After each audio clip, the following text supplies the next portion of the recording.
Hello दोस्तों, the mission development academy में आप सभी लोगों का स्वागत है। और आज हम बात करेंगे राइटिंग स्किल्स के बारे में। और एप्लीकेशन राइटिंग आपके एग्जाम के पॉइंट ऑफ व्यू से काफी इंपॉर्टेंट टॉपिक है। और ये एक छोटे बच्चे के एग्जाम से लेकर के आप चाहे 12th में हो, चाहे ग्रेजुएशन लेवल पे चले जाए, चाहे पर्सनल लाइफ की बात हो, चाहे प्रोफेशनल लाइफ की बात हो, हर जगह एप्लीकेशन राइटिंग काम आती है। तो सबसे पहले हम ये समझने की कोशिश करते हैं कि एप्लीकेशन राइटिंग होती क्या है। देखिए, एप्लीकेशन राइटिंग एक रिटन डॉक्यूमेंट होता है जो हम कभी लीव लेने के लिए, छुट्टियां लेने के लिए, जॉब्स में कोई काम होता है वहां पे, कोई इंस्टीट्यूशंस में, कंपनी में, या फिर अदर चीजों में, लाइक बैंक में अगर आपको एक पासबुक में नई पासबुक लेनी होती है तो भी आपको एक एप्लीकेशन लिखनी होती है। आपके ट्रांजेक्शन्स में कुछ प्रॉब्लम आ जाती है तो भी आपको एक एप्लीकेशन लिखनी होती है। यानी कि एप्लीकेशंस आपकी डे बाय डे लाइफ का एक इंपॉर्टेंट पार्ट बन चुका है आज के समय में।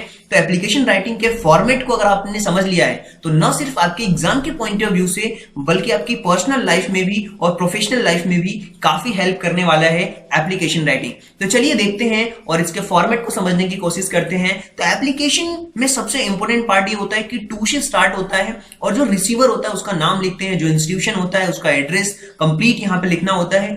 एक ब्लैंक लाइन छोड़ने के बाद सब्जेक्ट हमें लिखना होता है, उसके बाद सैल्यूटेशन, और सैल्यूटेशन का मतलब आप सभी को पता है, dear sir, dear ma'am, respected sir. वो सारी लाइनें लिखने के बाद जो भी आपका एप्लीकेशन है वो कंप्लीट लिखना होता है। और ये चीज ध्यान रखना, ये सारी की सारी चीजें एक बिल्कुल लाइन में आनी चाहिए।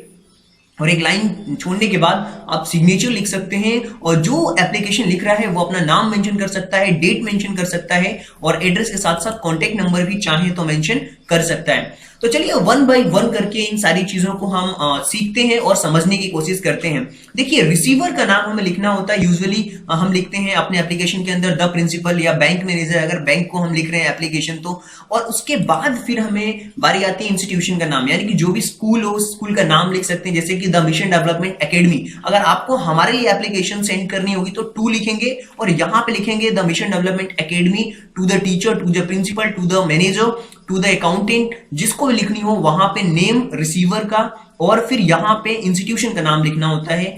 ब्लैंक लिखने के बाद, एक ब्लैंक लाइन छोड़ने के बाद, ब्लैंक नहीं लिखना होता है, ब्लैंक लाइन छोड़नी होती है, और उसके बाद सब्जेक्ट आपको मेंशन करना होता है। तो चलिए अब यहाँ पे देखिए, सब्जेक्ट का मतलब ये होता है कि उसको पढ़ करके हमें पर्पस क्लियर होता है कि इस एप्लीकेशन का पर्पस क्या है, ये एप्लीकेशन लिखा क्यों गया है। ये वन लाइन में बिल्कुल आपको कन्वे करना होता है कि मैटर क्या है, किस लिए ये एप्लीकेशन, उसका सब्जेक्ट क्या है, उसका पर्पस क्या है, ये हम यहाँ पे क्लियर करते हैं।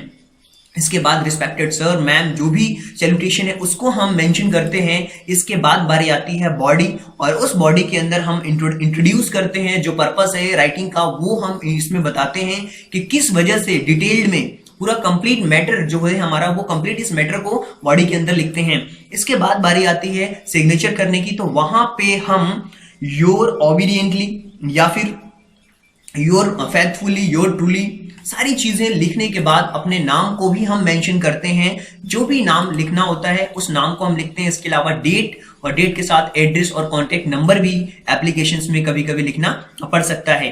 तो ये कंप्लीट फॉर्मेट था माय डियर फ्रेंड्स। आपको चीजें समझ कब आएंगी, जब आप एक एप्लीकेशन के एग्जाम्पल को देखेंगे। और ये एक ऐसा एप्लीकेशन है जो आपके एग्जाम के पॉइंट ऑफ व्यू से काफी बार पूछा जाता है और बहुत ही इंपॉर्टेंट पार्ट भी है। तो सबसे पहले आपको एप्लीकेशन लिखनी है अपने स्कूल को, जो कि ट्रांसफर सर्टिफिकेट के लिए लिखनी है। हेड ऑफ स्कूल को प्रिंसिपल है, इन केस अगर हेड ऑफ स्कूल नहीं है तो। और आपको विड्रॉ करना है अपने बच्चे को स्कूल से, और यहाँ पे सैंपल दिया हुआ है स्कूल लिविंग सर्टिफिकेट का, पेरेंट्स के थ्रू, पेरेंट्स लिखने हैं। तो टू द प्रिंसिपल XYZ, जो भी स्कूल है उस स्कूल का नाम, एड्रेस यहाँ पे लिखा, सब्जेक्ट लिखा, एक लाइन ब्लैंक देने के बाद कि application for school leaving certificate. Completely यहाँ पे पर्पस क्लियर हो रहा है कि स्कूल लिविंग का सर्टिफिकेट हमें चाहिए।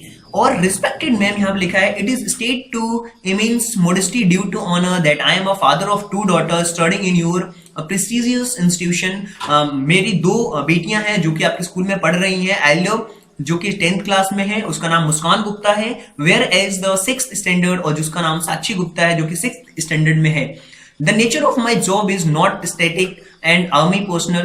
Hereby I am supposed to leave my family with 2nd of next month.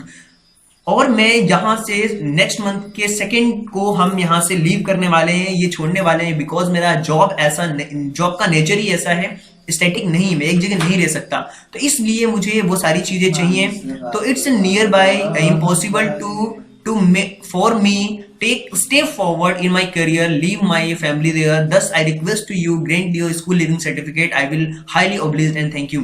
आप मुझे जो स्कूल लिविंग सर्टिफिकेट है वो देने की कृपा करें। वो कंप्लीट मैसेज को यहाँ पे लिखा गया है और यहाँ पे जो कंप्लीट चीजें हैं वो मेंशन किया गया है। डीके गुप्ता है, इन्होंने एड्रेस दिया हुआ है और ये जिस डेट में एप्लीकेशन लिखी है उस डेट को यहाँ पे आप मेंशन कर सकते हैं। तो इस तरीके से कंप्लीट फॉर्मेट को लिखा जाता है जो एप्लीकेशन का फॉर्मेट होता है। तो माय डियर फ्रेंड्स, एक बार और हम एक दूसरे एग्जाम्पल के थ्रू समझने की कोशिश करते हैं। ये भी एक स्कूल लिविंग सर्टिफिकेट का ही एक फॉर्मेट है जिसको हम समझने की कोशिश करते हैं। और सेम आपने जिस तरीके से मैंने बताया कि यहाँ पे टू और द प्रिंसिपल यहाँ पे लिखना होता है स्कूल लिविंग सर्टिफिकेट, जैसे कि I am Muskan Gupta 10C from your school. With due respect I would like to bring light I have been student of institution in 6th standard.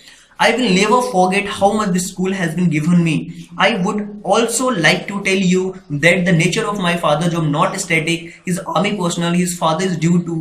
We will bring us to town to by 2nd of next month. और यहाँ पे application student के द्वारा लिखा गया है। जो पहले मैंने एप्लीकेशन बताया था वो एप्लीकेशन पेरेंट्स के द्वारा लिखा गया था और यहाँ पे मुस्कान गुप्ता खुद एप्लीकेशन लिख रही हैं कि मैं 6th standard स्कूल में पढ़ रही हूँ और मुझे ये स्कूल करने काफी कुछ दिया है, मैं इस चीज को नहीं बोल सकती, बट मेरे पापा की जो जॉब है वो स्टैटिक नहीं है, वो हमें जाना पड़ रहा है, ट्रांसफर हो रहा है, इस वजह से हम नेक्स्ट मंथ में निकलेंगे। तो इस वजह से मुझे अपना स्कूल लिविंग सर्टिफिकेट देने की कृपा करें। और उसके बाद योर ट्रूली मुस्कान गुप्ता, यहाँ पे कंप्लीट मैसेज यहाँ पे लिखा हुआ है। तो उम्मीद करता हूं माय डियर फ्रेंड्स कि जो एप्लीकेशन राइटिंग हमने देखा, चाहे वो पेरेंट्स के थ्रू लिखा हो, चाहे वो स्टूडेंट के थ्रू लिखा हुआ हो, कोई भी एप्लीकेशन, चाहे वो आप सिक लीव की एप्लीकेशन लेते हैं, चाहे वो कोई लीव की एप्लीकेशन आप लिखते हैं, वो सारा का सारा एप्लीकेशन उसी फॉर्मेट में लिखना होता है। तो ये चाहे एप्लीकेशन की हम बात करें पेरेंट्स के द्वारा, स्टूडेंट्स के द्वारा, जो भी थी चीजें उसको आपने बहुत अच्छी तरीके से समझ लिया होगा। और अगर आपको चीजें समझ आती हैं, चाहे हमने कंप्लीट फॉर्मेट को डिस्कस किया है और चाहे वो हम जो भी उसका फॉर्मेट था 1 by 1 करके सारी चीजों के बारे में हमने डिस्कस किया है, और उम्मीद करता हूं माय डियर फ्रेंड्स ये सारी चीजें आप लोगों को बहुत पसंद आई होंगी। अगर आपको कोई भी डाउट लगता है तो हमारे नंबर पे आप हमें कांटेक्ट कर सकते हैं, व्हाट्सएप कर सकते हैं, और व्हाट्सएप करने के साथ साथ आप हमारे ग्रुप में भी जुड़ सकते हैं। और इस ग्रुप में आपको बहुत सारी चीजें बेनिफिशियल होती है, फायदेमंद होती है। लिंक भी डिस्क्रिप्शन में दी जा रही है माय डियर फ्रेंड्स, और वहां से आप हमें कोई सुझाव या सजेशन भी दे सकते हैं कमेंट के माध्यम से। और उम्मीद करता हूं कि सारी चीजें बहुत अच्छी तरीके से समझ आई होंगी। So thank you so much and thanks for giving your precious time at the last. God bless you. Thank you so much.